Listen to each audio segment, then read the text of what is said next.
Ji, example of electrolytic cell की बहुत सी example हैं, बहुत से इसकी यूजेस हैं। तो दो मेन इसके एग्ज़ाम्पल हैं, डाउन सेल्स और नेल्सन सेल।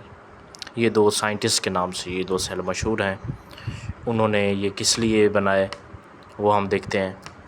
पहले हम देखते हैं manufacturing of sodium metal by fused sodium chloride. Fused कहते हैं पिघली हुई मोल्टन सोडियम क्लोराइड से सोडियम मेटल हासिल करना।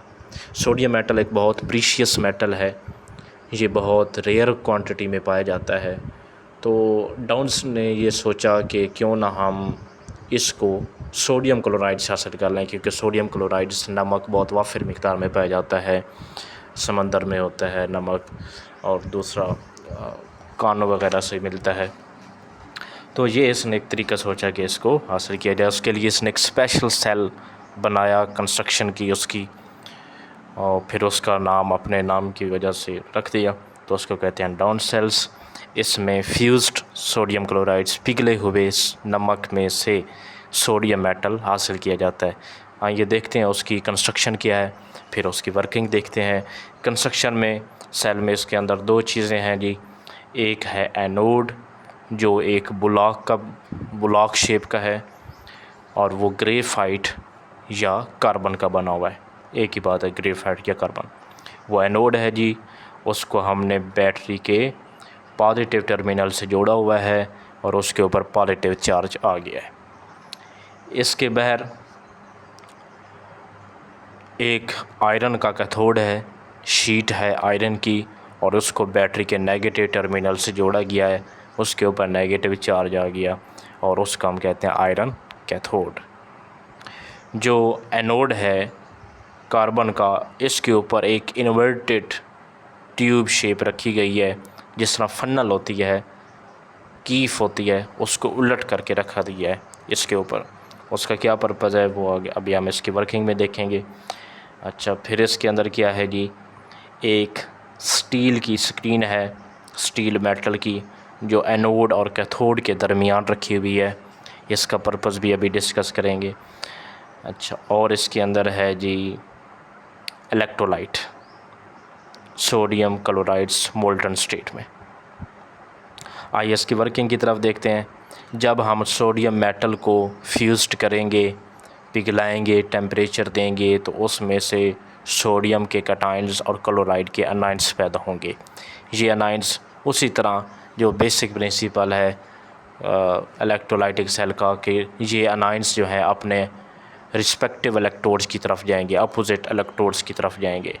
तो क्या होगा जी, क्लोराइड के जो आयंस हैं वो आएंगे एनोड के ऊपर और वहाँ आके अपने दो इलेक्ट्रॉन रिलीज़ कर देंगे, और एट द एनोड ऑक्सीडेशन होगी और क्लोरीन गैस बनेगी। ये क्लोरीन गैस वो जो हमने इन्वर्टेड फनल ऊपर रखी हुई है उसमें से होती हुई बाहर निकल जाएगी, उसका हम कलेक्ट कर लेंगे, किसी पर्पज़ के लिए यूज़ कर सकते हैं। अब जो सोडियम के आयंस हैं वो आयरन कैथोड की तरफ जाएंगे, वहाँ जाके ये इलेक्ट्रॉन हासिल करेंगे। दो इलेक्ट्रॉन जो क्लोराइड ने डिस्चार्ज किए थे वो सर्किट में से होते हुए उधर आ जाएंगे कैथोड की तरफ। कैथोड पे दो सोडियम आयंस आएंगे, उनको दो इलेक्ट्रॉन की ज़रूरत है, वो ले लेंगे, वहाँ रिडक्शन होगी और इस तरह सोडियम मेटल वहाँ जमा होता रहेगा, बनता रहेगा।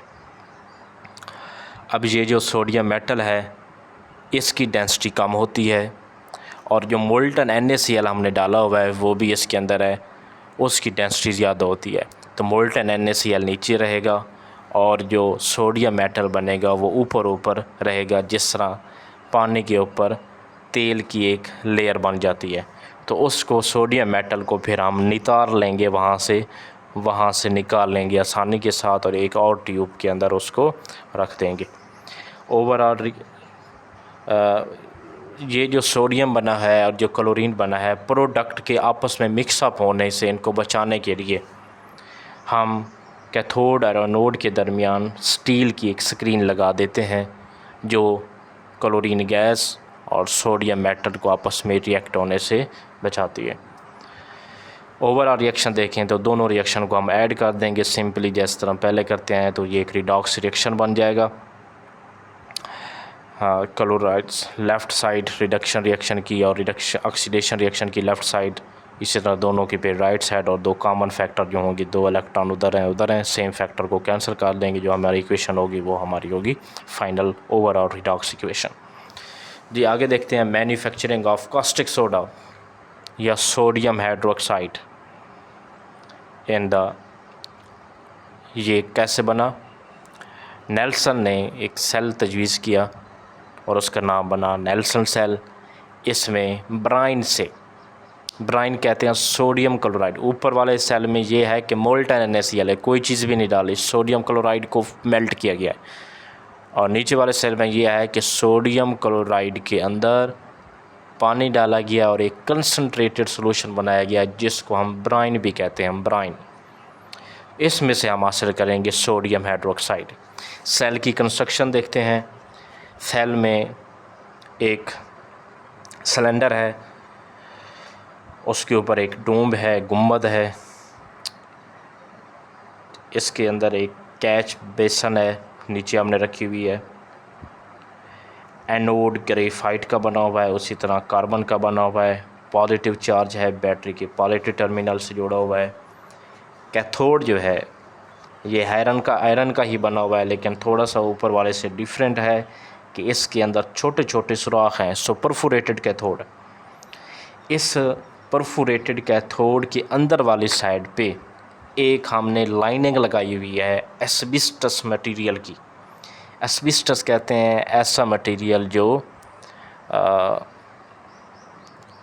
रिएक्शन में जो रिएक्टेंट्स होते हैं वो जिसके साथ रिएक्ट करें और उस चीज़ को नुकसान ना हो, ये एस्बेस्टस मटेरियल होता है। ये स्पेशल बना होता है, ये पोरस होता है, इसमें छोटे छोटे सुराख होते हैं, उसकी हमने लाइनिंग की हुई है उसकी। तो इसके अलावा इसमें है जी, हम ब्राइन का सॉल्यूशन डालेंगे, सोडियम क्लोराइड्स, और उसमें वाटर मिक्सअप होगा। अब हम रिएक्शन की बात करते हैं, क्या प्रोसेस होगा इसके अंदर। सबसे पहले हम आयोनाइजेशन देखते हैं। सोडियम क्लोराइड्स आयोनाइज होगा, सोडियम के आयंस बनेंगे, क्लोराइड्स के आयन बनेंगे। वाटर भी हमने ऐड किया है, तो वाटर भी हम देखते हैं कि कुछ ना कुछ तो वो भी आयोनाइज होता है। प्योर वाटर जो होता है वो भी थोड़ा बहुत उसके अंदर आयोनाइजेशन होती है। तो कुछ हाइड्रोजन के आयंस और कुछ हाइड्रोक्सल के आयंस, कम्प्लीटली रिकवर्ड नहीं होगा, लेकिन कुछ लिटल क्वांटिटी में हाइड्रोजन के आयंस भी बनेंगे और हाइड्रोक्सल्स के आयंस भी बनेंगे। अब पॉजिटिव आयंस भी दो तरह के हैं, सोडियम आयंस और हाइड्रोजन आयंस। और नेगेटिव आयंस भी दो तरह के हैं, क्लोराइड आयंस और हाइड्रोक्सल आयंस। तो अब एनोड की तरफ कौन जाएगा और कैथोड की तरफ कौन जाएगा, इसको हम हायर क्लासेस में डिस्कस करते हैं। ये on the basis of oxidation potential होता है या फिर कंसंट्रेशन, जिसकी कंसंट्रेशन ज़्यादा होगी। कुछ बहुत से फैक्टर हैं जो इसमें इन्वॉल्व होते हैं। बाज़ औक़ात कंसंट्रेशन जिसकी ज़्यादा होती है वो जाता है, बाज़ औक़ात जिसका ऑक्सीडेशन पोटेंशियल होता है वो अपने रिस्पेक्टिव इलेक्ट्रोड की तरफ जाता है। तो एनोड की तरफ पॉजिटिव चार्ज है तो नेगेटिव आयंस जाएंगे। अब यहाँ कंपटीशन होगा, आया कि क्लोराइड आयंस जाएंगे या हाइड्रोक्सल आयंस। तो यहाँ क्लोराइड आयंस जाएंगे। हाइड्रोक्सल आयन का ऑक्सीडेशन पोटेंशियल ज़्यादा होता है, जाना इनको चाहिए, लेकिन क्लोराइड आयन इसलिए जाएंगे क्योंकि इनकी कंसंट्रेशन ज़्यादा है, पानी थोड़ा सा डिसोसिएट हुआ है, हाइड्रोक्सल आयन की तादाद बहुत कम है। तो क्लोराइड आयंस वहाँ जाएंगे, वहाँ क्लोरीन गैस बनेगी जो ऊपर डोम में से, गुंबद में से होती हुई निकल जाएगी। तो एनोड के ऊपर ऑक्सीडेशन प्रोसेस होगा। और कैथोड के ऊपर अब फिर कंपटीशन होगा, आया कि सोडियम के आयंस जाएंगे या हाइड्रोजन के आयंस। यहाँ दूसरा फैक्टर अप्लाई होगा कि हाइड्रोजन आयंस का क्योंकि साइज़ कम है, सो ये इजीली ट्रैवल करेंगे और ये जल्दी जाके वहाँ डिस्चार्ज इलेक्ट्रॉन गेन कर लेंगे। आया कि इनकी तादाद कम है लेकिन फिर भी ये जल्दी डिस्चार्ज हो जाएंगे। तो ये दो इलेक्ट्रॉन लेंगे और हाइड्रोजन गैस बनेगी यहाँ से जो आउट हो जाएगी। ओवरऑल रिएक्शन की बात करें तो कैथोड और एनोड के ऊपर जो रिएक्शन हुए हैं, अब सोडियम के आयंस भी रह गए और हाइड्रोक्सल के आयन भी रहेगा। ये आपस में मिक्सअप होंगे, ये आपस में रिएक्ट करेंगे और इसके नतीजे में सोडियम हाइड्रोक्साइड बनेगा, जो उस पोरस मटेरियल में से, एस्बेस्टस में से परिकुलेट करेगा, उसमें से निकलेगा और कैथोड के सुराखों में से होता हुआ, परफोरेटेड कैथोड में से होता हुआ नीचे कैच बेसन के अंदर वो इकट्ठा होता रहेगा, फिर उसको हम वहाँ से हासिल कर लेंगे। एनोड और कैथोड के ऊपर जो दो रिएक्शन हुए हैं इनको हम ऐड कर लेते हैं। कैथोड के ऊपर यहाँ दो तरह, कैथोड के साथ यहाँ दो तरह के रिएक्शन हुए हैं, ऑक्सीजन हाइड्रोजन का डिस्चार्ज होना भी और सोडियम और हाइड्रोक्सल का मिक्सअप होना भी। सो यहाँ सोडियम हाइड्रोक्साइड बना। इन सारे रिएक्शन की लेफ़्ट साइड्स को हम एक तरफ लिख लेंगे, दूसरी तरफ राइट साइड को लिख लेंगे, फिर इनको कैंसल आउट करेंगे तो ये नीचे वाली इक्वेशन हमारे सामने आएगी। दो सोडियम के आयन, दो क्लोराइड के आयन, दो हाइड्रोजन के आयन। दो सोडियम के आयन, दो क्लोराइड के आयन, इसको किसी बुक्स में इकट्ठा ही लिखा हुआ है 2NaCl, तो एक ही बात है। दो हाइड्रोजन के आयन, दो हाइड्रोक्सल के आयन, इनको इकट्ठा लिख देंगे तो ये 2H2 बनेगा। क्लोरीन गैस निकलेगी, हाइड्रोजन गैस निकलेगी और सोडियम हाइड्रोक्साइड बनेगा। आगे देखते हैं जी इलेक्ट्रोलाइसिस ऑफ वाटर। वाटर का टूटना, लाइसिस मीन्स टूटना, presence of the electric current. Electric current की मौजूदगी में पानी का डिसोसिएट होना इलेक्ट्रोलाइसिस कहलाता है। नॉर्मल जो पानी होता है, प्योर वाटर जो होता है, अगर इसका 1 मोल हो तो ये बहुत कम डिसोसिएट होता है। ऐसा नहीं होता कि 1 मोल वाटर हो तो 1 मोल ही हाइड्रोजन आइंस बनेंगे, हाइड्रोक्सल आइंस बनेंगे। इसके अंदर डिसोसिएशन बहुत कम होती है, 0.000001 मोल हाइड्रोजन आइंस और इतनी ही तादाद में हाइड्रोक्सल आइंस बनेंगी। इसको हम कह सकते हैं 10⁻⁻⁷ hydrogen ions and 10⁻⁻⁷ hydroxyl ions. So हम कह सकते हैं कि ionisation is the very small extent. तो क्या होगा, आइंस बहुत कम बनेंगे, एक्सटेंट ऑफ आयोनाइजेशन बहुत कम है, so it is simply a weak electrolyte. इसमें से करंट नहीं गुजरेगा। अब हम क्या करेंगे, इसके अंदर एसिड डालेंगे। एसिड के अंदर फ़र्ज़ करें HCl आपने डाला है तो उसके अंदर हाइड्रोजन आइंस हैं। हाइड्रोजन आइंस वाटर के साथ रिएक्ट करेंगे, हाइड्रोनियम आइंस बनेंगे। फिर ये इक्विलिब्रियम को मेंटेन करने के लिए प्रोसेस रिवर्स होगा, हाइड्रोक्सल आयन और हाइड्रोजन आइंस की तादाद इस तरह बढ़ जाएगी, क्योंकि एसिड में से भी हाइड्रोजन आइंस रिलीज़ हो रहे हैं, तो हाइड्रोजन आइंस और हाइड्रोक्सल आइंस की तादाद यहाँ बढ़ जाएगी। तो अब जो है आयोनाइजेशन इंक्रीज़ हो जाएगी और वो जो वीक इलेक्ट्रोलाइट था वो स्ट्रॉन्ग इलेक्ट्रोलाइट्स हो जाएगा in the presence of acid, और इसको कहेंगे एसिडिफाइड वाटर। हाँ जी, इलेक्ट्रोलाइसिस परफॉर्म करने के लिए हम एक सेल देखते हैं। इसकी कंस्ट्रक्शन कुछ इस तरह से है कि एक ये ग्लास ट्यूब की तरह का है सारा का सारा। इसके अंदर जो एनोड और कैथोड हैं वो प्लाटिनम के बने हुए हैं और ये गिलास ट्यूब के अंदर फिट हैं।